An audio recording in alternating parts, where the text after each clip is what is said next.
My name is Kunal. Prafull भाई और आप दोनों से क्वेश्चन है मेरा कि जब आप 20% के ड्रॉडाउन के अंदर जाते हो और उसके बाद भी आप कैसे रिकवर करोगे? और मेनली जो आपका रिकवरी माइंडसेट आता है कि मेरा कैपिटल का 20% जा चुका है, जो इम्पल्सिवनेस आते हैं, आपको एग्जीक्यूशंस दिखते हैं हर जगह, उस चीज़ को आप कैसे टैकल करोगे? So generally 20% is a big number for me. मेरा उतना जनरली मैं जाता नहीं हूँ। सो कैसे होता है कि let's you have to understand what kind of trading you're doing and what is your probability of win. For example, let's say like you are an option seller or like a short gamma trader. तो generally आपका win rates होना चाहिए 70 to 75% के आसपास आना चाहिए, specially if you are discretionary trader. Systematic trader है तो 65% के आसपास आ जाएगा, बट अगर आप डिस्क्रिशनरी है तो 75, 80, 85% भी पहुंच जाता है।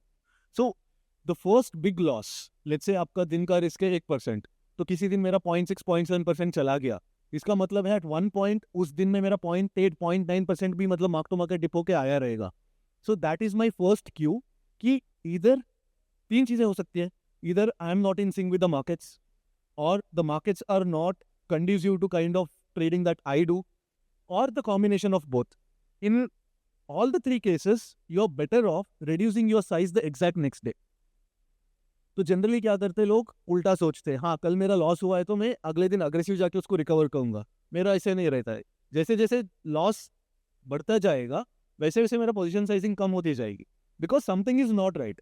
आई kind of like I always give this analogy of batting. Cricket में बैटिंग जो होती है ना, let's say I try to swing और बॉल मुझे बैट के बीच लगी नहीं रही है, और अगर लग भी रही तो टाइमिंग अच्छी नहीं हो रही है। अगर टाइमिंग अच्छी हो रही है तो भी मैं डायरेक्टली फील्डर्स को हो रहा कर रहा हूँ, तो it means that I am not in sync with the markets. अगर मैं मिस कर रहा हूँ तो basically the ball is swinging so much, तो अगले ओवर में जाके फिर से मैं मारने को ट्राई नहीं करूंगा। I try to sneak in singles. Even it happens on an intraday basis also. For example, अगर मैंने जो एमटीएम के भी जर्नी होती है, फॉर एग्जाम्पल अगर मैं सुबह जीरो से शुरू किया और 1% प्लस में मैं एंड किया, it's not like 0 to 1 in a single straight line. वो अप एंड डाउन होता रहता है, कभी नीचे गया रहता हूँ। तो when I go down, when I in red, I take the signal that something is not right. Either I am not in sync with the markets, or markets are moving too fast, or the markets are not conducive to the kind of trading that I do. Just because it's a bowling pitch, an opening batsman suddenly can't become a spin bowler or a bowler. तो मैं तो मेरे हिसाब से ही trade करने वाला हूँ। It's just that when the situations are not conducive to my kind of trading, I have to kind of downsize. I have to go less aggressive. वो एक 2-3 ट्रेड्स आपकी नेगेटिव जाने लग रही हैं, उसके बाद में जो आपका माइंडसेट आता है, रेवेंज आता है कि मेरे को रिकवर जल्दी करना, उसको कैसे टैकल कर रहे हो आप?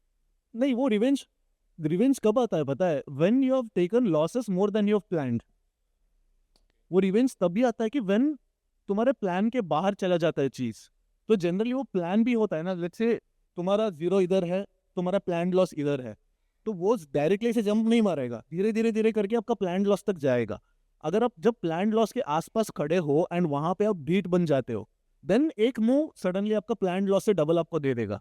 That is when you go into revenge mode.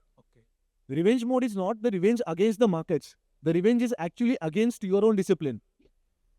6 महीने मेरे डिसिप्लिन खो दिया तो वो रिवेंज आता है। तो generally people think that oh you are taking revenge against the market. No, that revenge is against your own self sabotaging behaviour. एक क्वेश्चन और मेरा है, आप किसी परफेक्ट एग्जीक्यूशन के अंदर आप पोजीशन आपने बना रखी है, बट कोई मार्केट का ब्लफ आता है, आप एक डायरेक्शनल प्ले कर रहे हो, मार्केट का कोई ब्लफ आता है, उसके अंदर आपकी पोजीशन एग्जिट हो जाती है और आप आपकी रिस्क जो आपकी इंट्राडे की रिस्क है उस लिमिट के बहुत नज़दीक हो, देन अगेन मार्केट आपको कंफर्मेशन देता है कि अभी प्राइस मूव कर सकता है, प्रोबेबिलिटी जिसकी काफ़ी ज़्यादा होती है, तो उसके अंदर आप कैसे इस चीज़ को टैकल करोगे? क्या क्या डिसीजन रहेगा आपका? देखो, रिस्क जो होता है ना, it's not a line, it's a band. अगर मैं 1% रिस्क में बोलूंगा, it's not that I cut at exactly 1%, because I am not systematic. हो सकता है कि 1% मेरा रिस्क हिट हो, but I can still see some merit in trading, in continue my trades. तो मैं वो 1% से 1.2% में खींच सकता हूँ। एंड ऑन सम डेज अगर मेरा 1% रिस्क है, बट मेरा mark to market neither improve हो रहा है ना पूरा घट रहा है, बट मेरा 0.5% ट्रेड पे मैं खड़ा हूँ, तो at that day like I be like जाने देते हैं आप जी।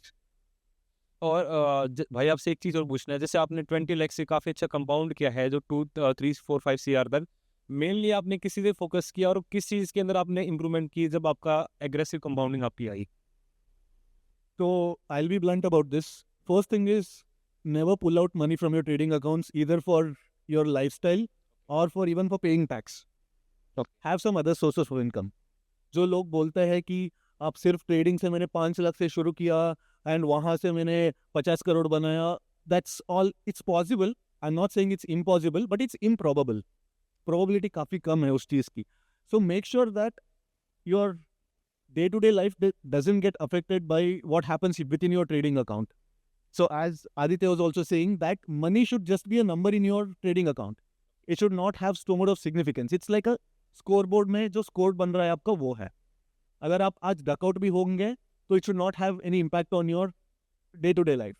Think of it this way. Let's say after even scoring so many runs Virat Kohli, अगर विराट कोहली को आप जाके बोलते हो कि अगर अगले मैच में तुम सेंचुरी नहीं मारेगा ना, तुम्हारा सारा ब्रांड डील्स कैंसिल है, तुम्हारा सारा कॉन्ट्रैक्ट कैंसिल है, तो ही कम अंडर दैट प्रेशर, वो परफॉर्म ही नहीं कर पाएगा.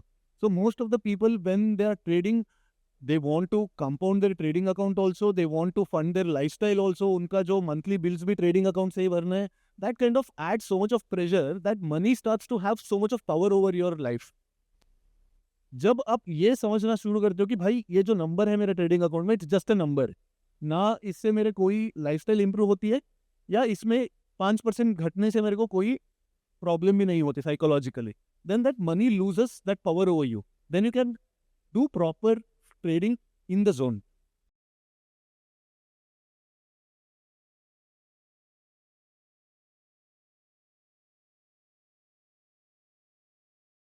Investment in securities market are subject to market risks. Read all the related documents carefully before investing. Please read the risk disclosure documents carefully before investing in equity shares, derivatives, mutual fund, and or other instruments traded on the stock exchanges.